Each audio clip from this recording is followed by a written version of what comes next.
আসসালামু আলাইকুম। আজকের ভিডিওতে আমরা দেখব কিভাবে পর্তুগালে যাওয়ার জন্য পর্তুগাল জব সিকার ভিসা আবেদন করার জন্য অনলাইনে ভিসা অ্যাপ্লিকেশন ফর্ম সাবমিট করবেন। তো প্রথমে আমরা গুগলে যাব, গুগলে গিয়ে লিখব পর্তুগাল জব সিকার ভিসা, লিখে আমরা সার্চ করব। সার্চ করলে আমরা একদম প্রথমে একটা ওয়েবসাইট পেয়ে যাব নর্মালি। তো জব সিকার ভিসা আমরা এখানে ক্লিক করব। এটা হচ্ছে পর্তুগাল সরকার অফিসিয়াল ওয়েবসাইট। এই ওয়েবসাইটের লিঙ্কটা আমার ভিডিও ডেসক্রিপশনে দেওয়া থাকবে। আমরা এখান থেকেই ই ভিসা, হেডলাইন থেকে ই ভিসা এখানে আমরা ক্লিক করব। ক্লিক করলে আমাদেরকে একটা ইন্টারফেসে নিয়ে যাবে, এই নিউ ই ভিসা পোর্টাল। তো এখান থেকে আমাদেরকে লগ ইন করতে হবে। আমরা লগ ইন অপশানে ক্লিক করব। ক্লিক করলে আমাদেরকে নর্মালি ইউজার নেম এবং পাসওয়ার্ড দিতে হবে এবং I am not a robot এখানে ভেরিফাই করতে হবে। ভেরিফাই করে দেন আমরা এখান থেকে লগ ইন করবো। লগ ইন করলে আমরা আমাদের অ্যাকাউন্টে সাইন ইন করে ফেলবো। ওকে, এখান থেকে আমরা ট্রান্সলেট করে নিলাম। এটা হচ্ছে যে আমাদের প্রোফাইল। এখান থেকে আমরা আবেদন করার জন্য অ্যাপ্লাই ফর এ ভিসা এখানে ক্লিক করতে হবে। ক্লিক করার পরে প্রথমে আমাদের ন্যাশনালিটিটা অটো দেওয়া থাকবে। দেন আমরা কোন কান্ট্রির রেসিডেন্স, বর্তমানে কোন দেশে রয়েছি সেটা দিব, Belgium. Then what is your passport type, আমাদের পাসপোর্টটা কী ধরনের, সাধারণ পাসপোর্ট। দেন এখানে বলেছে কতদিন আমরা স্টে করতে চাই। তো নর্মালি আমরা এখানে মোর দ্যান 90 ডেজ দিয়ে দিব এবং এখানে আমার পরিবারের কেউ কি সেটেল হবে কি না আমার সাথে সেটা বলছে, এটা আমরা নো দিব। দেন আমরা এখানে ইন্টেন্ড টু স্টে এটা দিয়ে দেব, আমরা মোর দেন 1 ইয়ার দেব। দেন আমরা পেয়ে যাব হচ্ছে যে রিজন ফর স্টে, আমরা কেন যাব সেখানে। আমরা নর্মালি যাব হচ্ছে যে জব সিকার ভিসার জন্য। তো এক্ষেত্রে অপশনগুলো আপনি আবারও রিচেক করে নেবেন। তো রিচেক করলে আপনি আপনার অপশনটা পেয়ে যাবেন জব সিকার ভিসার। তো এখানে অপশনটা আসতেছে না, আপনি আবারও একটু রিফ্রেশ দিবেন। রিফ্রেশ দিলে কিন্তু পেয়ে যাবেন জব সিকার ভিসা। দেন আমরা একটু নিচে যাব, নিচে গেলে আমাদেরকে একটা ফর্মের ইন্ডিকেশান দিবে। আমরা ফর্ম অপশনে ক্লিক করব।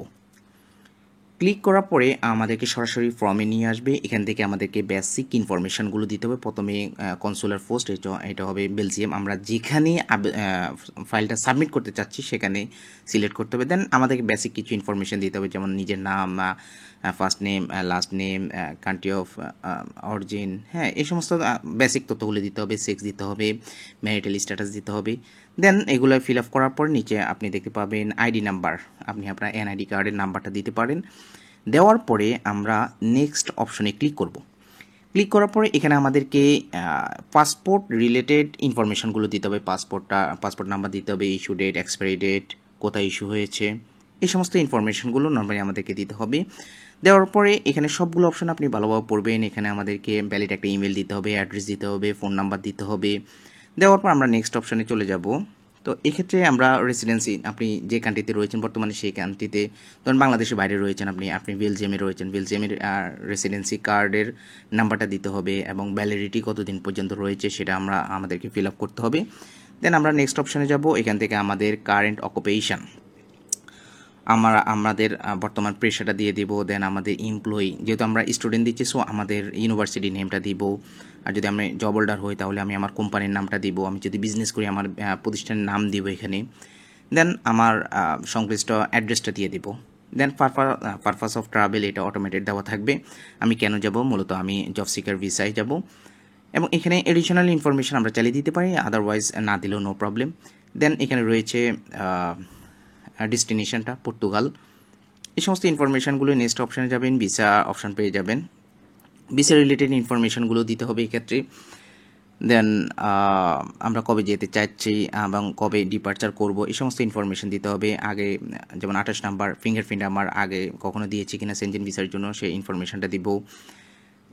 দেন এই সমস্ত ইনফরমেশান দেওয়ার পরে নেক্সট অপশানে যাব এবং রেফারেন্সটা চলে আসবে।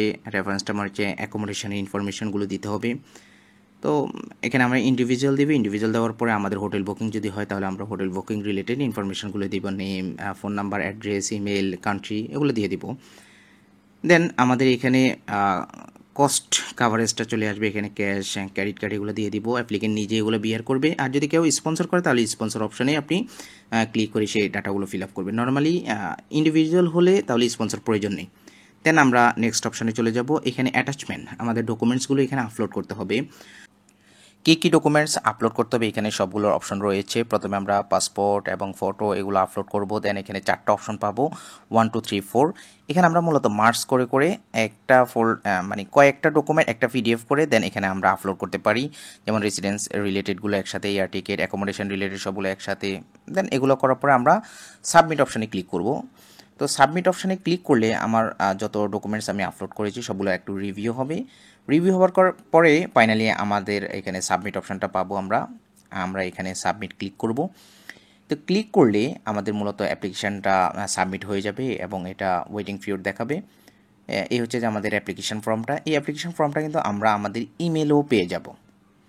এটা অনেক বড় 5 পেজের একটা অ্যাপ্লিকেশান ফর্ম পাবেন। তো আমরা একটু ব্যাকে যাব আবারও। দেন আমরা এই হচ্ছে যে আমাদের প্রোফাইলে চলে আসলাম। আমাদের অ্যাপ্লিকেশনটা আমরা চেক করার জন্য কনসাল্ট অ্যাপ্লিকেশান এখানে